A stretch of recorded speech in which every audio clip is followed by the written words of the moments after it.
नमस्ते प्रणाम, मैं रेणु सुस्वागतम गीत में आप सबका स्वागत करती हूँ। मैं एक करवा चौथ ड्रेस सोहर गीत सुनाने जा रही हूँ। आप लोगों को अच्छा लगे तो कमेंट करके ज़रूर बताइएगा। आइए सुनते हैं करवा चौथ ड्रेस सोहर गीत। कहवा से आवै करौआ तौआ आवै करौआ करौआ बड़ी सुंदर हो। सखिया कहवा से आवै हो चुनरिया चुनरिया लागी झालर चुनरिया लागी झालर हो। कहवा से आवै करौआ तौआ आवै करौआ करौआ बड़ी सुंदर हो। सखिया कहवा से आवै हो चुनरिया चुनरिया लागी झालर हो। नैहर से आवै करौआ तौआ आवै करौआ करौआ बड़ी सुंदर हो। सखिया ससुरे से आवै चुनरिया चुनरिया लागी झालर चुनरिया लागी झालर हो।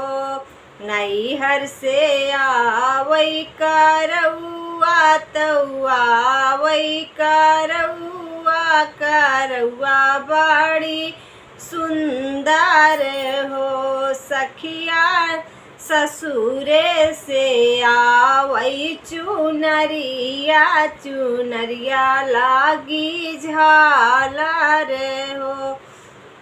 केकर होई आजू पूजनवा तौआ आजू पूजनवा मांगन सब मांगाई हो। सखिया के घर बाजै बजनवा मंगल होई भावनवा मंगल होई भावनवा हो।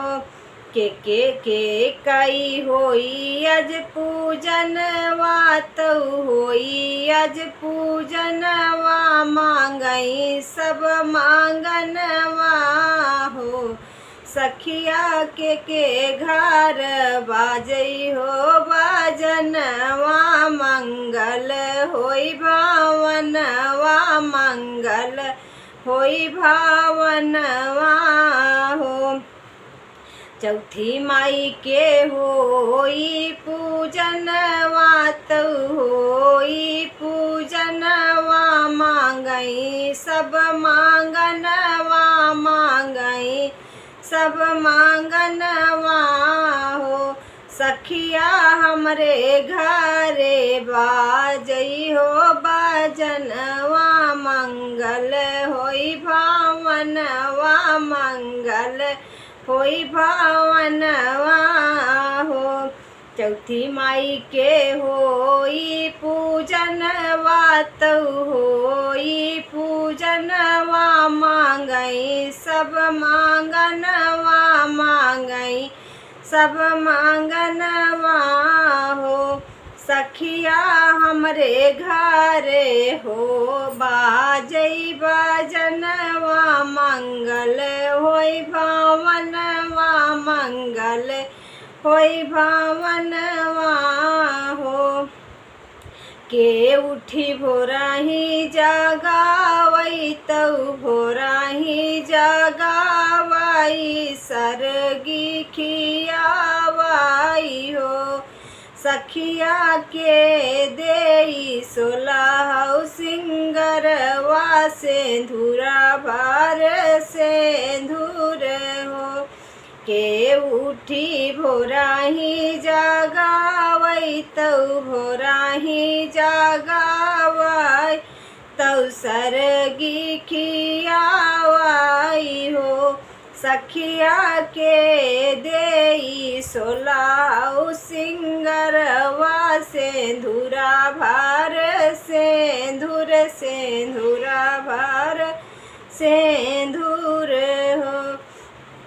सासू मोरी भोराही जागावई तो भोराही जागावई सरगी खियावई हो सखिया पिया दई है सोलाहु सिंगरवा सेंधुरा भार सेंधुरा भार सेंधुर हो सासू मोरी भोराही जागावई तो भोराही जागावई तो सरगी खियावई हो सखिया पिया मोरे पिया दई है सोलहु सिंगरवा सेंधुरा भार सेंधुरा भार सेंधुर